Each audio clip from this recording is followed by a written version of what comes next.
You don't survive the underworld by making jokes. But when the head of the Costello syndicate hired a quiet woman in a faded denim jacket to be his personal shadow, everyone laughed. They thought she was a punchline, a human shield made of glass meant to insult his overly cautious capos. They stopped laughing the night 6 armed hitmen walked into a private room at the Belmont Hotel, and only she walked out. She wasn't a punchline. She was the executioner. Leo Costello hated Thursdays.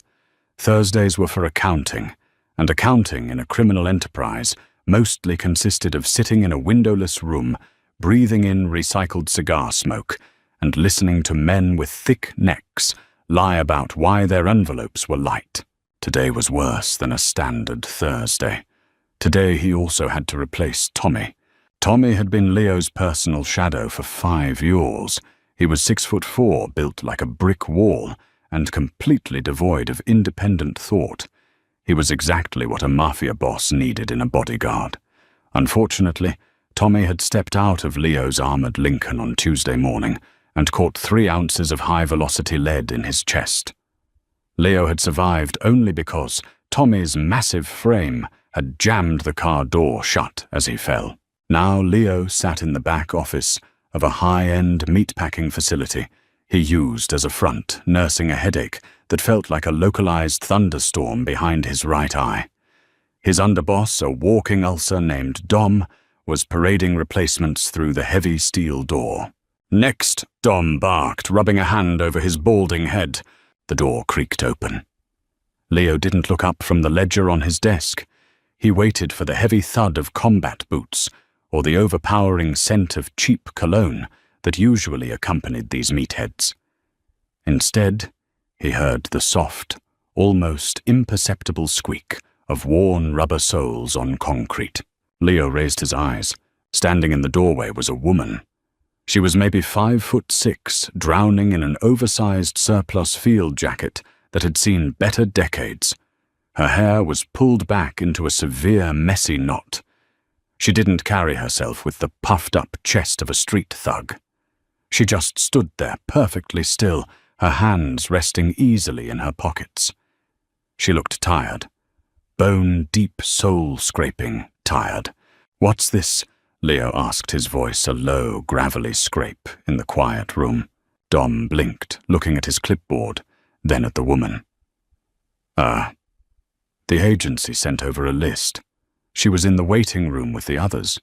Figured she was a clerical applicant who got lost. "I'm not lost," the woman said. Her voice was flat, devoid of any inflection. It wasn't defensive, it was just a statement of fact. The sign outside said, "Walk-ins for security logistics." "I need a job." Leo leaned back in his leather chair, the leather groaning in protest. He studied her. No makeup. Dark circles under eyes that were a strange, muddy hazel. She looked at him, not as a feared boss of the city's largest syndicate, but the way someone looks at a delayed train. An inconvenience. "Security logistics," Leo repeated, testing the words. "Do you know who I am?" "You're the guy with the empty chair in the hallway with a blood stain on the upholstery," she said. "Which means your last guy didn't do his job. And now you need a new one." Dom scoffed, stepping forward, his face flushing dull red. "Listen here, sweetheart. This ain't a mall cop gig. You take one wrong turn with us, you end up in a landfill. Go home." The woman didn't look at Dom. She kept her eyes on Leo. "My name is Quinn. I don't drink. I don't sleep much. I don't ask questions. And I need the money." Leo should have told Dom to throw her out. The Costello family was currently in a slow-burn turf war with the Greco brothers. Car bombs were replacing handshakes. Paranoia was the currency of the weak. He needed a wall of muscle, a deterrent, a monster to stand behind his chair and make people think twice before reaching into their coats. But looking at the endless line of identical brainless gorillas waiting outside, a strange, cynical humor washed over him. The Grecos were expecting him to hire a mercenary. His own men were expecting him to hire a tank. He was sick of the posturing. He was sick of the predictable chess moves of this life. "Give her the job," Leo said. Dom froze. "Boss, come on. You're joking. The Grecos are taking shots at you in broad daylight. She weighs 130 pounds soaking wet. Give her Tommy's gun and Tommy's schedule," Leo said, standing up and grabbing his coat. He walked past Quinn, stopping for a fraction of a second to catch a scent of stale coffee and rain on her jacket. "You drive, Quinn." "I drive," she said. "Good. My car is out back. Try not to get me killed. It ruins my week." Leo walked out, leaving Dom staring open-mouthed at the small woman standing in the center of the slaughterhouse office. It was a joke, a middle finger to the Grecos and a test of his own untouchability. Let them see him walk around with a waif. Let them wonder if he had completely lost his mind, or if he was just that confident. He didn't expect her to last a week. 3 weeks later, the joke was wearing thin, mostly because Quinn refused to act like one. She didn't try to prove herself. She didn't buy a suit.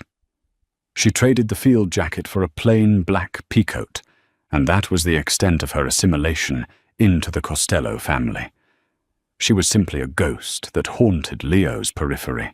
When they rode in the back of the car, she didn't speak unless spoken to.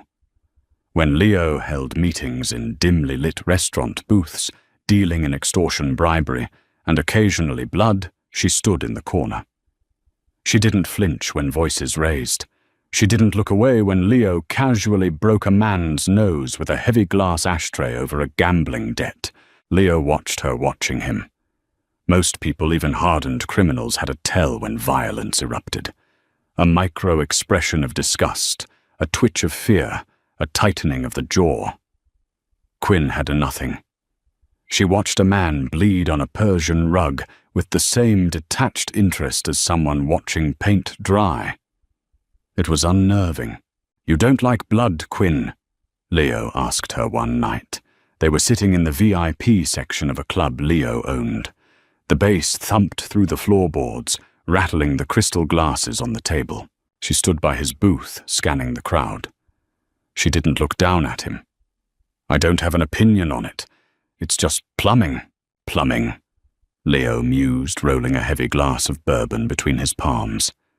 "You know Dom takes bets on when you're going to quit. He thinks the first time you see a real gunfight, you'll faint. Dom breathes exclusively through his mouth," Quinn replied evenly. "I wouldn't trust his cognitive deductions." Leo let out a short, bark-like laugh. It was the first time he had laughed in months. The laugh was cut short by the sound of shattering glass. Across the VIP room, a high-stakes poker game had gone sour. One of Leo's mid-level earners, a jumpy kid named Russo, was screaming at a rival associate. The music in the club was loud, but the sudden, sharp shift in the room's atmosphere cut through the noise, the static of impending violence. Leo didn't move. He just watched. This was his club. His men were supposed to handle it. Russo, high on something synthetic and cheap, kicked his chair back. He reached into his tailored jacket. It happened in the span of a breath. Dom, who was standing near the bar, dropped his drink and fumbled for his weapon, moving like he was underwater. Leo braced himself for the deafening crack of a gunshot, but Quinn was already gone from his side. She didn't run. She flowed. She slipped through the panicked, scattering bodies of the club patrons with frightening efficiency. By the time Russo had his snub-nosed revolver clear of his holster, Quinn was standing slightly behind his right shoulder. She didn't shout a warning. She didn't draw her own gun. She simply reached out, grabbed Russo's wrist with her left hand, and drove the heel of her right palm sharply into the crook of his elbow. There was a dry, sickening snap that was audible even over the heavy bass. Russo didn't even have time to scream before Quinn's hand swept up her fingers, gripping the back of his neck. She slammed his face downward into the heavy oak poker table. The impact sounded like a dropped melon. The gun clattered to the floor. Russo slumped sideways, unconscious before he hit the carpet. The entire VIP section went dead silent. The music still thumped from downstairs, but upstairs the air was entirely sucked out of the room. Quinn calmly bent down, picked up the dropped revolver by the trigger guard, and placed it on the poker table. She didn't look at the men staring at her with wide, terrified eyes. She didn't look at Dom, who was standing frozen with his gun half drawn. She walked back over to Leo's booth, took her position by the pillar, and crossed her arms. Her breathing hadn't elevated. Her hair wasn't out of place. Leo stared at her. He looked at the unconscious, bleeding man on the floor, then back at the woman in the cheap peacoat. He was going to shoot the dealer, Quinn said quietly, answering the question Leo hadn't asked. Poor trigger discipline, sweaty palms. Leo slowly picked up his bourbon and took a long, burning swallow. He realized with a sudden icy clarity in the pit of his stomach that he hadn't hired a joke. He hadn't hired a bodyguard. He had accidentally bought a weapon of mass destruction, and he had absolutely no idea where she came from. The invitation was a trap. Leo knew it. Dom knew it. Even the valet out front probably knew it. The Greco brothers had called for a sit-down. Neutral ground. The penthouse suite of the Belmont Hotel, a towering monument of glass and steel in the financial district. The premise was peace. The reality was a firing squad. We don't go, Dom had argued an hour earlier, pacing Leo's office. It's a kill box, boss. Only one elevator up. No fire escapes that aren't alarmed. We go in there. We're fish in a barrel. If we don't go, we look weak, Leo replied, securing a Kevlar vest beneath his tailored suit shirt. It was heavy, uncomfortable, and trapped his body heat, but it had saved his life twice before. Weakness breeds ambition, Dom. You know that. We go. We bring 5 men. We keep it tight. You taking her? Dom jutted a thumb toward the hallway where Quinn was waiting. She's my shadow, Leo said. She goes where I go.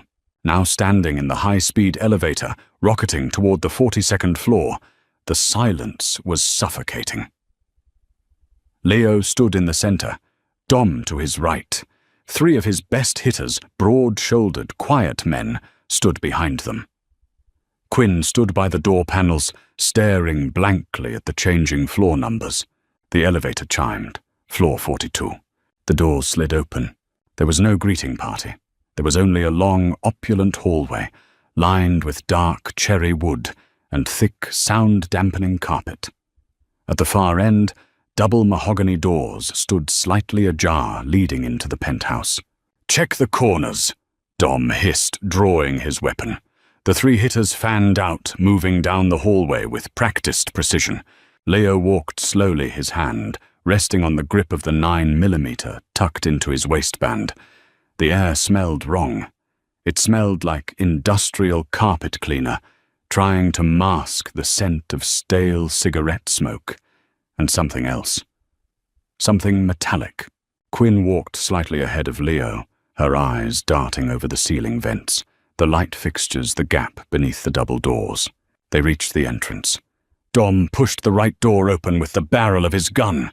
The room was massive, bathed in the orange glow of the city lights bleeding through the floor-to-ceiling windows. A long glass dining table sat in the center.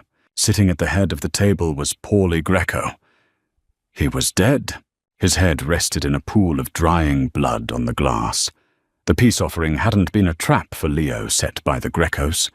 It was a trap for both of them, set by someone else. Boss Dom started taking a step back. Thwip. The sound was tiny, a suppressed gunshot. The hitter standing to Leo's left folded in half, a neat hole appearing in his throat. He went down hard, blood spraying across the expensive wallpaper. Ambush! Dom roared, firing blindly into the shadows at the far end of the room. Chaos erupted. More suppressed fire rained down from the mezzanine, overlooking the dining room. Glass shattered. The remaining 2 Costello hitters were pinned behind a heavy leather sofa, returning fire with deafening, unsuppressed bursts that chewed through the drywall. Leo drew his gun, diving behind a marble pillar, just as a line of bullets stitched across the plaster, where his head had been a second before. He checked his magazine, his heart hammering against his ribs. He was pinned. Dom was shouting, bleeding from a graze on his arm, pinned behind a tipped-over credenza. There were at least 6 shooters. High ground. Crossfire. They were dead. It was over. Then Leo saw Quinn. She hadn't taken cover with them. When the first shot rang out, she had moved laterally, vanishing into the deep shadows near the kitchen entrance. Leo risked a glance around the pillar. 2 heavily armed men in black tactical gear were advancing from the left flank, moving to outflank Dom's position. Before Leo could line up a shot, a shadow detached itself from the wall behind the advancing men. Quinn didn't shoot. She moved silently, closing the distance with terrifying speed. She grabbed a heavy cast-iron fireplace poker from the hearth as she passed it. She swung it once. It connected with the back of the first man's knee. The joint buckled with a sickening crunch.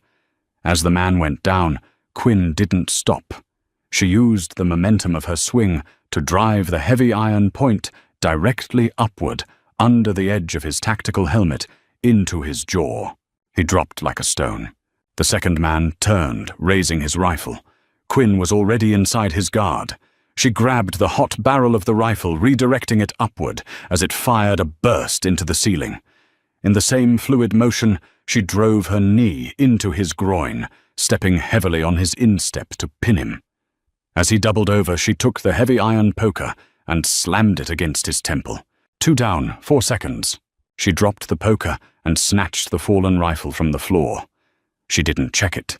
She just rolled over the kitchen counter as the remaining shooters on the mezzanine realized what was happening and redirected their fire toward her.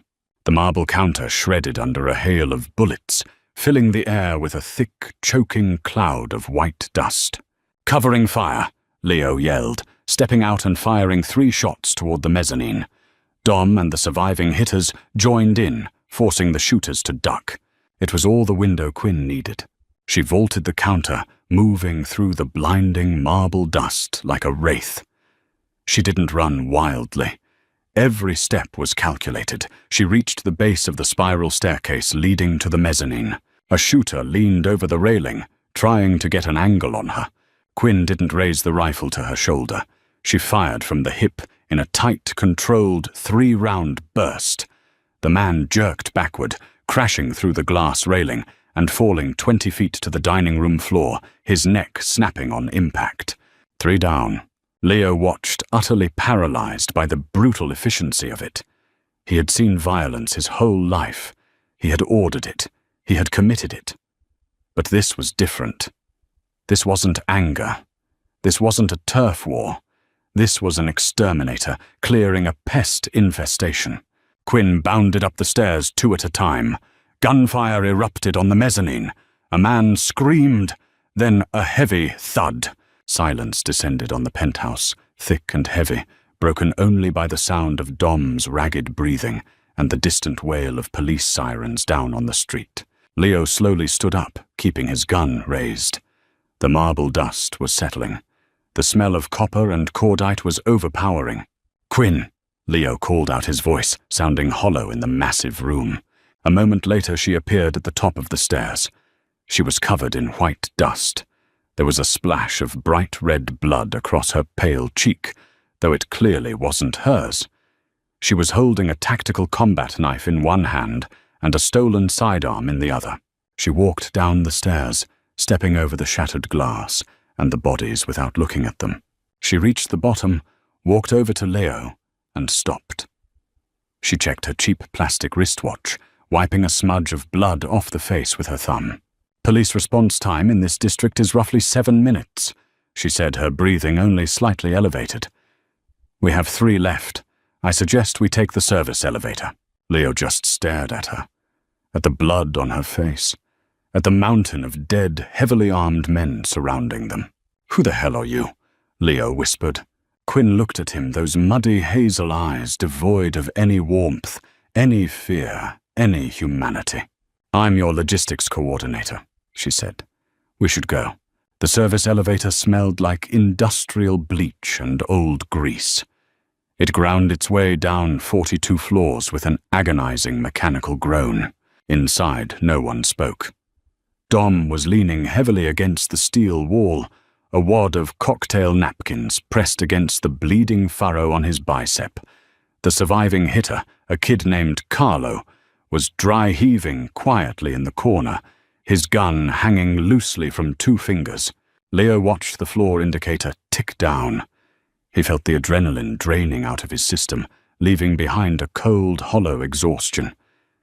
He looked at Quinn. She was methodically ejecting the magazine from the stolen sidearm, checking the remaining rounds, and slamming it back home. She wiped the blood from her cheek with the back of her sleeve. It smeared into a rusty streak across the dark fabric. She didn't look like a savior. She looked like a mechanic finishing a shift. "Who set it up?" Leo asked. His voice was raw. Quinn slid the gun into her coat pocket. The men upstairs were using suppressed FN-57s, body armor piercing, high-end optics, no identifying patches, but their boots were uniformly laced in a straight bar pattern. Military or ex-military, PMC. That wasn't a mob hit. That was a corporate liquidation. Dom scoffed, wincing as he shifted his weight. "Corporate? What are you talking about, you crazy bitch? The Grecos set us up. It was a suicide play. Paulie Greco was dead before we walked in the room," Quinn said calmly, turning her dead-eyed stare on Dom. "Blood coagulation suggests he had been shot at least 20 minutes prior.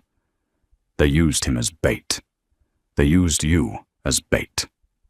Someone is wiping the board." The elevator jolted to a halt in the underground loading dock. The doors parted. The heavy damp air of the subterranean garage hit them. "My car is parked 3 blocks east," Quinn said, stepping out into the dim fluorescent light. "The Lincoln out front is likely wired with high explosives, or at the very least being watched by a sniper team. We walk. I'm not walking anywhere with you." Dom spat, raising his good arm. His hand was shaking. He pointed a finger at Quinn. "Boss, look at her. Look at what she just did. You think a temp agency sent that she's a plant. She's the one who let them in." Leo looked at Dom, then at Quinn. Dom was terrified. A rat backed into a corner. Quinn was perfectly still, watching Dom the way a predator watches a wounded animal decide which way to limp. "If I wanted you dead, Dominic," Quinn said, her voice dropping an octave, "I wouldn't have used a tactical team. I would have let you bleed out in the hallway upstairs. Put your hand down before I break your other arm." Dom flinched instinctively, pulling his arm back. "Enough," Leo snapped. He stepped between them, feeling the crushing weight of the night pressing down on his shoulders. He was a king without a castle standing in a dirty loading dock. "We take her car. We go to the yard." The yard was an abandoned impound lot on the industrial edge of the city. It was a relic from Leo's father's era, surrounded by razor wire and guarded by 3 very large, very hungry Rottweilers. Inside the rusted corrugated steel office was a cot, a safe, and a burner phone. The drive was agonizing. Quinn drove a beat-up Honda Civic that smelled faintly of pine needles and damp earth. She drove precisely the speed limit. She checked her mirrors every 4 seconds. Leo sat in the passenger seat, watching the city lights blur past. His empire felt suddenly very fragile. Men in tailored suits, arguing over garbage contracts and union dues, were no match for ghosts in tactical gear dropping through skylights. When they reached the yard, it was pouring rain. The dogs recognized Leo and stayed quiet in their pens. Dom and Carlo went to the back room to patch up. Leo stayed in the main office, pulling a bottle of cheap whiskey from a filing cabinet. He poured 2 glasses. He slid one across the scarred metal desk toward Quinn. She stood by the window, peering through a crack in the blinds at the flooded street outside. She didn't look at the glass. "I don't drink," she said. "Take it anyway," Leo said. He downed his in one swallow. It burned, going down a harsh reminder that he was still alive. "You killed 5 men tonight. 6, if you count the guy you threw off the balcony." 6, she confirmed quietly. Where did you learn to move like that? Quinn let the blind snap shut. She turned around. The harsh, flickering light of the single bulb overhead cast deep shadows beneath her eyes. I was taught, she said. By who? People who are no longer breathing. It was a closed door. A vault. Leo could push, he could demand answers as her boss, but he knew looking at her that authority meant nothing here. The hierarchy of the underworld was a fiction she simply chose to ignore. They're going to come for me, Leo said, leaning forward on the desk. Whoever they are. They took out Paulie Greco. They tried to take out me. They want the city. I need to know if you're going to vanish into the rain, or if I'm paying you enough to stand between me and them. Quinn looked at him. For the first time, Leo saw a flicker of something human behind the muddy hazel of her eyes. It wasn't pity. It was recognition. Your money is worthless right now, Leo, she said. She used his first name. It sent a strange jolt through his chest. But I don't run. And I don't leave a job unfinished. Get some sleep. Tomorrow we hunt. Sleep was a luxury Leo couldn't afford. He lay on the lumpy cot in the back room for 3 hours, listening to the rain hammer against the tin roof. Every time he closed his eyes, he saw the hitter folding in half. He saw the white marble dust. He saw Quinn moving through the haze like an apex predator in tall grass. At 4 a.m. he gave up.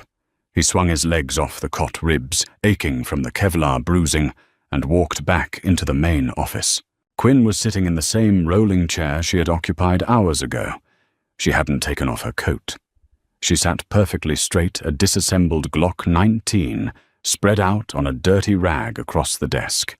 She was cleaning the barrel with a Q-tip, and solvent the smell of hops number 9 cutting through the damp mildew of the room. You don't sleep either, Leo noted, leaning against the doorframe. Sleep is a vulnerability, she murmured, carefully inspecting the firing pin. I prefer to rest in brief cycles. 20 minutes. It's enough. Leo walked over and dragged up a folding chair sitting across from her. He watched her hands. They were small, but covered in a map of pale, thin scars. Burn marks on the knuckles. A jagged white line running up her left wrist, disappearing beneath the cuff of her sweater. They were the hands of someone who had been broken and put back together with rough stitching. You're bleeding, she said suddenly, not looking up from the gun. Leo frowned, touching his neck. His fingers came away sticky. A shard of marble from the kitchen counter at the Belmont must have clipped him. A thin stream of blood had dried into his collar. Before he could react, Quinn set the firing pin down. She reached into a small canvas bag at her feet and pulled out a basic first aid kit. She stood up, walked around the desk and stopped in front of him. Sit still, she ordered. Leo froze. Her proximity was jarring. She smelled like gunpowder rain and something inherently clean like cold steel. She tore open an alcohol prep pad. This will sting, she said. She pressed the pad to his neck. It burned like fire. Leo gritted his teeth, refusing to flinch. Quinn was close enough that he could see the slight unevenness of her breathing. He could see a tiny crescent-shaped scar just below her left collarbone, visible where her shirt dipped. She wasn't a machine. The realization hit him with a strange, heavy weight. She was bleeding out her own ghosts, hiding them behind a wall of absolute apathy. Why did you take this job, Quinn? Leo asked softly, the distance between them vanishing into inches. You don't care about money. You said it yourself. Her hand paused on his neck. For a fraction of a second, her eyes met his. They were close. Too close. The cynical mob boss and the haunted killer existing in a vacuum of a ruined world. Because sitting in a quiet room is too loud. She said, her voice barely a whisper. I need the noise. I need the static. Your world is very noisy. She taped a butterfly bandage over the cut. Her fingers lingered for a heartbeat on his skin. It wasn't a caress. It was a tactical assessment of his pulse. But it burned more than the alcohol. She stepped back abruptly, the wall slamming back into place. "We have a problem," she said, turning back to the desk and rapidly reassembling the Glock. "Besides the private army trying to kill me." "Yes, Dominic." Leo's jaw tightened. "Dom is an idiot, but he's been with my family for 20 years. He's loyal. Loyalty is a shifting metric," Quinn said, sliding the magazine into the grip with a sharp clack. "I checked the call logs on the burner phone while you were pretending to sleep.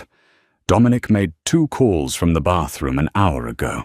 The numbers were encrypted. They routed through a server offshore." Leo felt a cold stone drop into his stomach. "He's calling a doctor. His arm is infected." He was whispering Leo, and he locked the door. Quinn looked at him. "The tactical team at the Belmont knew our exact entry time. They knew the floor. They knew Paulie Greco would be vulnerable. Someone gave them the itinerary. Only you, me, and Dominic knew we were going tonight." Leo stared at the rusted metal of the desk. Dom. The man who had taught him how to shoot. The man who had carried his father's casket. "If you're wrong," Leo started. "I'm never wrong about survival geometry," Quinn cut in. "He's scared. The new players terrified him. He sold you out to buy a seat at their table." A heavy silence filled the room. Leo knew she was right. The math worked. The hesitation in Dom's voice, yesterday. The insistence that going to the Belmont was a trap, yet pushing Leo to walk into it, anyway creating plausible deniability. "Where is he?" Leo asked, his voice dead. "He took Carlo out to the perimeter 10 minutes ago. Said he wanted to check the dogs." Leo stood up. He pulled his 9mm from his waistband and chambered around. The metallic slide echoed in the quiet office. "I'll handle it," Leo said. "No." Quinn stepped in front of him, blocking the door. "He expects you to be emotional. He expects you to hesitate. I don't." Leo looked down at her. She was smaller than him, but she felt like a concrete wall. "He's my mess. My family. You're paying me to keep you alive," she said softly. "Let me do my job, Leo." The rain had stopped, leaving a heavy, clinging fog over the impound lot. The rusted husks of crushed cars loomed like gravestones in the pale light of dawn. Leo stepped out of the office, his boots crunching softly on the wet gravel. Quinn was a shadow beside him, slipping seamlessly between the blind spots of the floodlights. They found Dom near the chain-link fence at the back of the yard. The dogs were pacing nervously in their pens, whining low in their throats. Carlo was nowhere to be seen. Dom was pacing a burner phone pressed to his ear. His injured arm hung limply at his side. "I told you they survived." Dom hissed into the phone, his voice carrying in the damp air. "The girl is a freak. You said your team could handle her. Now, I'm stuck out here with him, and she's watching my every move. You need to send the cleaners. Now. To the yard." Leo stepped out from behind a stack of rusted shipping containers. "You don't need to yell, Dom," Leo said. Dom spun around, dropping the phone. It splashed into a muddy puddle. His eyes went wide, darting from Leo to the darkness around him. He saw Quinn step out of the shadows, her gun drawn, aimed squarely at his chest. "Boss," Dom stammered, raising his hands, his face pale. "Boss, wait. It's not what it looks like. I was trying to buy us time. Negotiate. Where's Carlo?" Leo asked. The emptiness in his own voice scared him. Dom swallowed hard. He panicked. He ran. I swear to God, Leo, I was trying to save the family." "Who are they?" Leo asked, ignoring the lie. "A syndicate. Out of Europe. Guy named Holden runs the stateside operations." Dom blurted, sweating despite the cold. "They have limitless money, Leo. Mercenaries. Politicians. They told me they were going to wipe you and the Grecos out anyway. I just wanted to make sure someone from our side survived. To rebuild." "You sold me for scrap," Leo said. "They're coming Leo right now. They tracked the phone." Dom screamed panic, finally breaking him. He lunged for his own gun, clumsily pulling it from his holster with his good hand. He never cleared the leather. 2 suppressed shots coughed in the fog. Thwip. Thwip. Dom's knees buckled. He looked down at the 2 dark holes blooming in his chest. He looked at Leo, his mouth opening and closing silently, before he pitched forward into the mud. Leo didn't flinch. He looked at Quinn. Her gun was still raised. She hadn't blinked. "You didn't let him pull it," Leo said quietly. "I don't believe in fair fights," Quinn replied, lowering the weapon. "We have less than 3 minutes before Holden's cleaners arrive. The dogs are quiet. That means they're already dead. Snipers on the perimeter." As if on cue, a high-caliber round slammed into the shipping container, inches from Leo's head, showering him with rust and sparks. The boom echoed a second later. "Move!" Quinn grabbed his shoulder, yanking him hard to the right.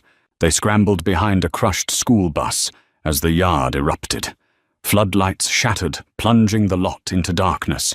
The staccato pop of suppressed submachine guns tore through the fog, chewing through the metal cars around them. "How many?" Leo shouted over the noise. "At least 8. 2 sniper overwatch." Quinn calculated, her voice terrifyingly calm as she checked her angles. "We can't outshoot them. We have to blind them." "How?" Quinn looked at the rows of crushed cars. "Gasoline. The soil here is soaked in it, from years of leaking tanks. We need a spark." She didn't wait for his approval. She broke from cover, sprinting low across the open lane. Bullets kicked up mud at her heels. She dove behind a rusted tow truck. Leo laid down covering fire, aiming blindly at the muzzle flashes in the fog.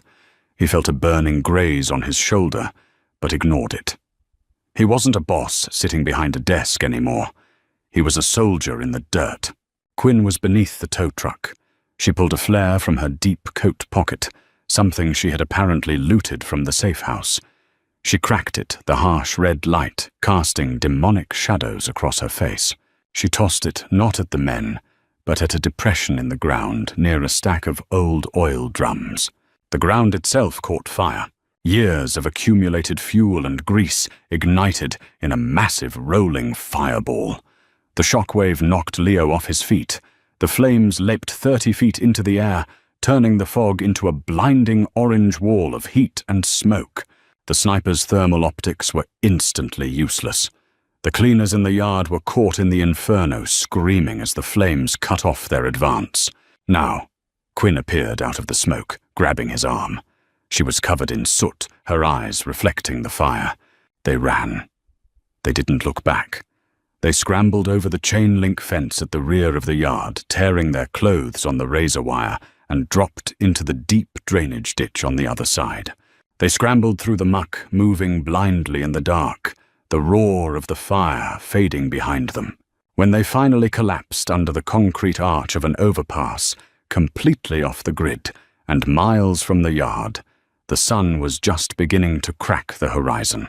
Leo lay on the cold concrete, gasping for air, staring at the ceiling. His empire was ashes. His men were dead. His most trusted friend had betrayed him. He turned his head.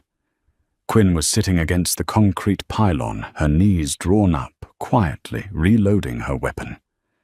She looked battered, bruised, and utterly composed. She caught him looking. "We need a new car," she stated flatly. Leo started to laugh. It was a broken, cynical sound that echoed under the bridge. He laughed until his ribs ached, until the exhaustion finally overtook the panic. He wasn't her boss anymore. He was just a ghost sitting next to a monster in the dark. And for the first time in his life, he felt entirely safe. "Yeah," Leo breathed out, resting his head back against the concrete. "We'll get a new car. They didn't steal a sports car. They stole a 1998 Subaru Outback from a commuter lot behind a diner. It smelled of stale French fries and wet dog, but it had a full tank of gas and four-wheel drive. Quinn hot-wired it in under 40 seconds, her scarred fingers manipulating the exposed wires beneath the steering column With surgical precision, they drove west for 3 hours, putting the burning wreckage of Leo's empire in the rearview mirror. The silence in the car was absolute. Leo watched the highway markers blur past. The adrenaline crash had hit him an hour ago, leaving him shivering in his ruined, mud-caked suit. He felt hollowed out. His men were dead. His territory was gone. Everything his father had built, everything Leo had bled to maintain, had been erased in a single night by a man he had never even met. "We need supplies," Quinn said. It was the first time she had spoken since the overpass. "I have 3,000 in wet hundreds in my money clip," Leo said, his voice raspy, "and a frozen bank account that will flag my location the second I try to access it. Keep the cash. We need off-the-grid logistics." She pulled the Subaru into a decaying strip mall on the outskirts of a dying steel town. The rain had started again, a cold, miserable drizzle. Quinn parked behind a 24-hour pharmacy. "Stay low," she ordered. She slid out of the car, pulling the collar of her peacoat up. Leo watched her walk into the harsh, fluorescent light of the store. He leaned his head against the cold glass of the passenger window. He closed his eyes, and immediately Dom's face flashed behind his eyelids, the look of sheer terror. The betrayal. 20 minutes later, Quinn returned. She tossed a plastic bag into Leo's lap. It contained rubbing alcohol heavy-duty gauze superglue, a cheap prepaid cell phone, and 2 bottles of generic water. She put the car in drive and pulled into an anonymous motel 2 blocks away. The neon sign buzzed, half the letters burned out. It was a place for people who didn't want to be found. Room 114 smelled of old cigarettes and mildew. There was a single queen bed with a faded floral bedspread. Quinn walked in, locked the deadbolt, and immediately drew the heavy curtains shut, sealing them in the gloom. She didn't sit down. She walked into the small bathroom, turned on the harsh overhead light, and stripped off her coat. Leo sat on the edge of the bed, feeling the weight of the silence. He heard the squeak of the faucet, the rush of cold water. He stood up and walked to the bathroom doorway. Quinn was standing over the sink in a grey undershirt. Her left arm was covered in blood. The sleeve was torn. A deep, ugly laceration ran from her shoulder down to her bicep. She hadn't made a sound. She hadn't even limped. She uncapped the rubbing alcohol and poured it directly over the open wound. Her jaw locked tight. The muscles in her neck stood out like steel cables, but she didn't gasp. She just watched the blood and dirt wash down the porcelain drain. "You're hurt," Leo said. It was a stupid, obvious statement, but he didn't know how else to bridge the gap. "Shrapnel from the container in the yard," she said evenly. She picked up the tube of superglue. "Let me," Leo said, stepping into the cramped bathroom. Quinn paused. She looked at him through the mirror. Her muddy hazel eyes were guarded, defensive, calculating the risk. Then slowly she lowered the glue and stepped back. Leo washed his hands, his knuckles bruised and raw. He took the alcohol pad, the gauze, and the glue. He stood beside her, acutely aware of the cold, hard lines of her body. She was corded muscle and scar tissue. "Hold still," he murmured. He worked quietly, pinching the edges of the laceration together and running a bead of glue along the seam. It was a crude battlefield fix, but it stopped the bleeding. He wrapped it tightly in gauze. "Thank you," she said. Her voice was flat, but the edge was gone. "You saved my life twice tonight, Quinn. Pinning a bandage on you is the least I can do." Leo stepped back, leaning against the doorframe. "Who is Holden?" Quinn rolled her injured shoulder, testing the makeshift stitches. "Holden isn't a mobster. He's a corporate liquidator for a private military syndicate. When a foreign cartel or a rogue government wants to expand into a new territory, they don't send goons with baseball bats. They hire Holden. He buys off the politicians, assassinates the local heavyweights, and hands over a clean slate." Leo felt a cold wave of realization wash over him. "And I was the local heavyweight. You and the Grecos. The syndicate wants the port. It's the most lucrative shipping hub on the eastern seaboard. Holden was paid to remove the obstacles. Quinn walked out of the bathroom and sat on the floor, her back against the wall, her gun resting on her knee. She never sat on beds. Beds were traps. "So I'm a ghost," Leo said, walking into the room and sitting heavily on the mattress. "My money is useless. My contacts are either dead or on Holden's payroll. It's over." Quinn looked at him. "Over is a subjective term. I have nothing left." "You have me," she said simply. Leo stared at her in the dim light. She wasn't offering comfort. She was stating a tactical asset. "Why?" Leo asked. "Your contract is null and void. You don't owe me anything. You could walk out that door and disappear. Why stay?"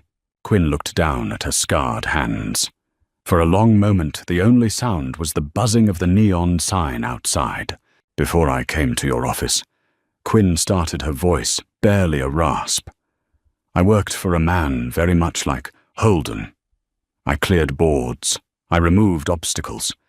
I didn't ask questions." She paused, swallowing hard. "Then I asked a question, and they killed everyone I ever knew. They burned my life to the ground to teach me a lesson." She looked up at Leo, the muddy hazel of her eyes hardening into something sharp and terrifying. "Holden is part of that machine, and the machine hates friction. Tomorrow we stop running. We become the friction.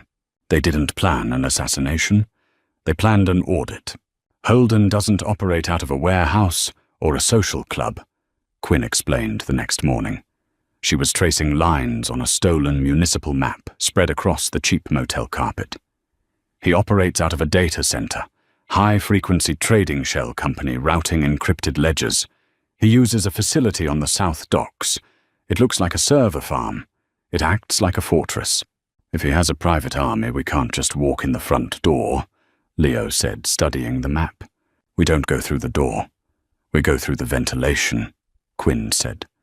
"But first we need hardware. Your 9mm and my Glock won't breach level 4 body armor. We need kinetic force." Leo knew a guy. Everyone in his position knew a guy, but this one wasn't a syndicate loyalist.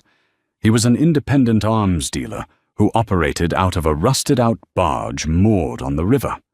A paranoid old Russian named Yuri, who only dealt in cash and didn't care about syndicate politics. They drove the Subaru to the riverfront, under the cover of a thick, grey, overcast sky. The transaction was swift, cold, and expensive.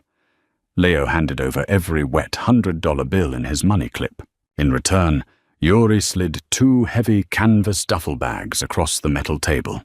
Inside were 2 FNP-90 submachine guns with armor-piercing ammunition, a dozen fragmentation grenades, breaching charges, and 2 lightweight Kevlar plate carriers. "You make war, Leo?" Yuri asked, his gold teeth flashing in the gloom of the barge. "No," Leo said, looking at Quinn, who was already inspecting the action of the P-90 with terrifying familiarity. "We're doing pest control. By midnight, the rain had returned a torrential downpour that turned the South Docks into a sprawling, flooded maze of shipping containers and concrete. The data center sat on a concrete pier, a brutalist block of windowless grey stone, surrounded by a 12-foot electrified fence and patrolled by men carrying assault rifles and walking Belgian Malinois. Leo and Quinn lay on the roof of an adjacent warehouse, the rain soaking through their clothes. Leo peered through a set of thermal binoculars. 4 exterior guards, overlapping patrol routes, Leo whispered. "The cameras are thermal. They'll see us the second we touch the fence." "They won't," Quinn said. She was linking a small weatherproof tablet to a localized radio jammer she had built from scavenged motel electronics and Yuri's spare parts. "Holden uses a centralized security network. It's efficient, but it has a single point of failure. The localized nodes ping the main server every 60 seconds. If the ping is delayed by a packet flood, the system reboots the optical sensors to clear the cache. It gives us an 8-second blind spot." Leo looked at her. "You know how to hack a military-grade security grid. I know how to break things." she corrected him. Ready. Leo tightened the straps on his plate carrier and racked the charging handle of his P90. He wasn't afraid. The fear had burned out in the impound lot. Now there was only a cold, methodical anger. Do it, Leo said. Quinn tapped the screen. Rebooting. 8 seconds. Go. They dropped from the warehouse roof onto the wet concrete below, landing silently. They sprinted across the open ground. The heavy rain masked the sound of their boots. 3 seconds. 4 seconds. They reached the fence. Quinn slapped a small strip of C4 to the concrete base where the fence anchored. 6 seconds. 7 seconds. Click. The cameras whirred, the red lights flickering back on. They were already pressed flat in the mud beneath the camera's blind spot. A patrol guard rounded the corner, his dog straining at the leash. The dog stopped its ears, perking up. It smelled them. It opened its mouth to bark. Quinn moved faster than the dog could react. She slipped her suppressed pistol from her holster and fired twice. Thwip. Thwip. The dog went limp. The guard opened his mouth to shout, reaching for his radio. Leo stood up smoothly, raising his P90. He fired a short, controlled burst. The armor-piercing rounds punched cleanly through the guard's ceramic plate. The man dropped without a sound. Leo looked down at the dead man, then at the gun in his hands. He had ordered hundreds of hits in his life. He had never felt the recoil of the weapon that executed them. It felt heavy. It felt necessary. Breaching, Quinn whispered. She triggered the small charge on the fence base. It didn't explode. It cracked the concrete just enough to loosen the anchor bolts. She pulled the heavy steel mesh back, creating a gap just large enough to slip through. They moved into the shadow of the data center. The main server room is on the 3rd sub-level, Quinn said, consulting a schematic she had pulled from the dead guard's PDA. Holden will be there. It's the only room with a hardline connection to the offshore accounts. Once he realizes the perimeter is breached, he'll try to initiate a total asset transfer and wipe the drives. He doesn't get to walk away, Leo said, his voice hard. No. Quinn agreed. She pulled a breaching charge from her duffel bag and pressed it against the heavy steel reinforced door leading to the service stairwell. He doesn't. The stairwell was bathed in harsh red emergency lighting. The blast from the breaching charge had triggered the alarms. A deafening rhythmic siren pulsed through the concrete walls, accompanied by the digitized voice of the automated security system, warning of a hostile intrusion. Quinn didn't run. She flowed down the stairs, her weapon raised her eyes, scanning the angles. Leo stayed 3 steps behind, watching her 6. They operated in total silence, communicating only through sharp gestures and taps on the shoulder. They hit the second landing. The heavy steel door burst open.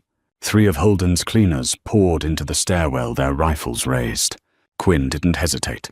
She dropped to one knee, making herself a smaller target, and squeezed the trigger. The P90 chattered, spitting a stream of brass casings into the air. The armor-piercing rounds shredded the men in the doorway, throwing them backward into the corridor. Leo stepped over her, laying down covering fire down the hall to keep any reinforcements pinned. "Clear!" Leo shouted over the sirens. Quinn was already moving, stepping over the bodies, her boots slipping slightly on the slick, blood-covered tiles. They reached the 3rd sub-level. The air down here was different. It was freezing cold, heavily air-conditioned, to keep the massive server banks from overheating. The noise of the cooling fans was a continuous, deafening roar that swallowed the sirens. They stood before a set of double-reinforced glass doors. Beyond them was the server farm, a massive, cavernous room filled with towering black racks of blinking blue and green lights. At the far end of the room, behind a raised glass command console, stood a man in a bespoke grey suit. He was typing frantically on a keyboard. 4 heavily armored guards stood in a perimeter around the console. Holden. Leo breathed, recognizing the face from a dossier Dom had shown him weeks ago. "He's transferring the funds," Quinn said. "We have 90 seconds before the accounts lock and the drives wipe." "How do we play it?" Leo asked. Quinn looked at him. She reached into her vest and pulled out a fragmentation grenade. She pulled the pin holding the spoon down with her thumb. "Loud," she said. She kicked the glass doors open and threw the grenade high into the air. It arced over the server racks, landing perfectly in the center of the 4 guards. "Frag," one of the men screamed. The explosion tore through the freezing air. Shrapnel shredded the expensive glass of the command console and tore into the server racks, sending sparks cascading like a waterfall. Before the smoke could clear, Quinn was inside. She moved through the narrow aisles between the servers like a ghost. A guard, bleeding from the blast, stumbled into the aisle, raising his weapon. Quinn didn't shoot. She closed the distance, grabbed the barrel of his rifle, and drove the butt of her P90 upward into his throat. As he collapsed, she unholstered her sidearm and shot him twice in the chest. Leo took the right flank, his gun up. A guard popped out from behind a rack, firing blindly. Bullets sparked off the metal inches from Leo's face. Leo stepped out, squared his shoulders, and fired a 3-round burst. The guard fell backward. The server room was a chaotic strobe light of sparks, muzzle flashes, and the steady blue blink of surviving hard drives. Quinn reached the raised platform. The remaining 2 guards stepped in front of Holden, their weapons trained on the stairs. Quinn didn't slow down. She dove into a slide, gliding across the polished floor. As she slid, she fired her P90 one-handed, taking out the knee of the guard on the left. The man screamed, collapsing. She popped up from the slide seamlessly, tossing the empty submachine gun aside and drawing her combat knife in her left hand, her pistol in her right. The last guard swung his rifle toward her. She batted the barrel away with the heavy steel frame of her pistol and drove the knife upward, finding the gap in his body armor just beneath the armpit. The blade sank to the hilt. She twisted it, pulled it free, and shoved the dying man aside. Silence fell over the server room, save for the hum of the fans and the hiss of broken cooling pipes. Holden was backed against the shattered glass of his console. He looked terrified. His bespoke suit was covered in dust and blood. He looked from his dead elite guards to the small woman in the black peacoat standing before him. Leo walked up the stairs of the platform, his weapon lowered. He stood beside Quinn. Holden held up his hands. "Wait. Wait. Whatever they're paying you, I can double it. I can wire 50 million into an untraceable account right now. Just let me hit enter." He reached for the keyboard. Quinn raised her pistol and shot him in the right hand. Holden shrieked, falling to his knees, cradling his shattered fingers against his chest.